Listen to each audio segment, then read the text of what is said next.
প্রিয় দেশবাসী, আসসালামু আলাইকুম। আমি আপনাদের সামনে কিছু গুরুত্বপূর্ণ কথা আমি বলতে চাই মাজার সম্পর্কে।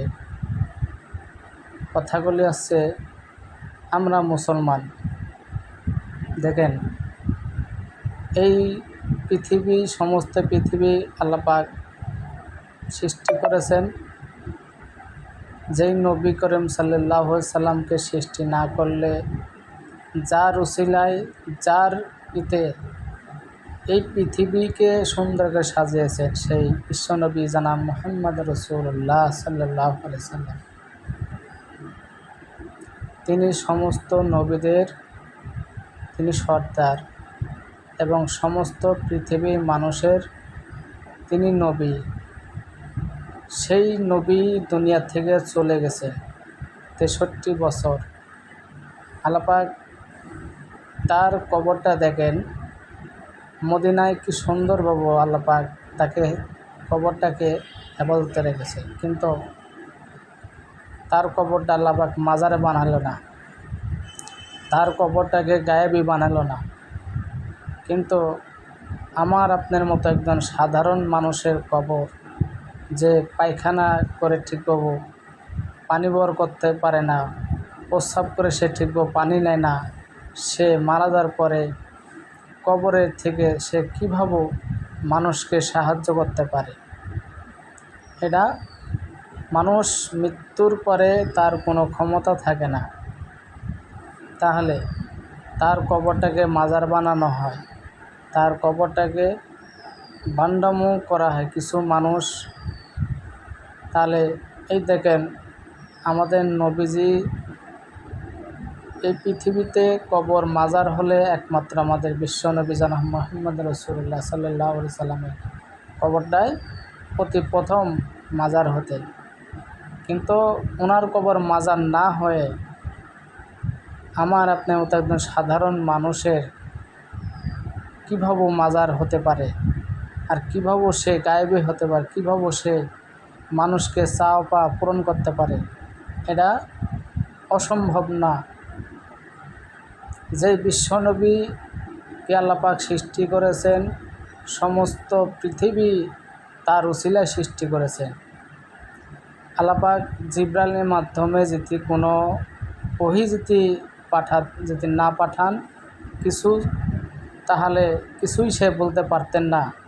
সেই নবীরও ক্ষমতা ছিল না ওহীর মাধ্যমে ছাড়া জিবরাইল যে পর্যন্ত না আসে, কিছু কথা আল্লাহ পাক যদি না জানান জিবরাইলের মাধ্যমে, তারও কোনো ক্ষমতা ছিলেন না, তিনি চুপচাপ থাকতেন।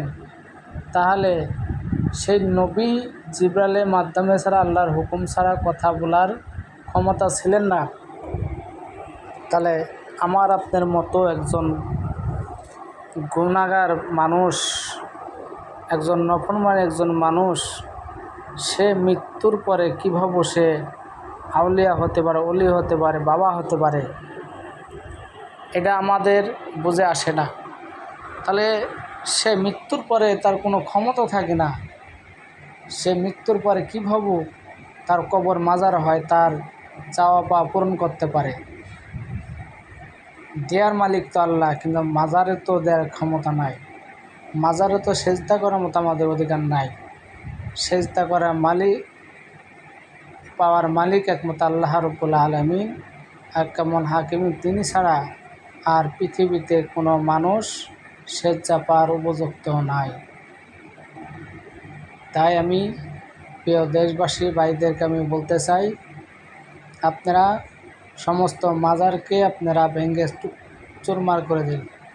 মাজার একজন অবৈধ জায়গা, মাজার একটা অবৈধ কবর।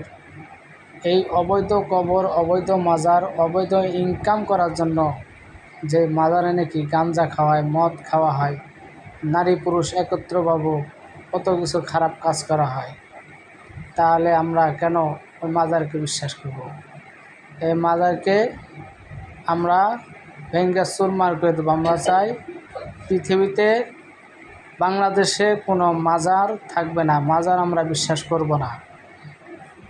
তাই আমরা আসুন, আমরা সমস্ত মুসলমান ভাইরা একত্র হই। আমরা শিরকি করব না, আমরা শিরকি কারোকে হতে দেব না।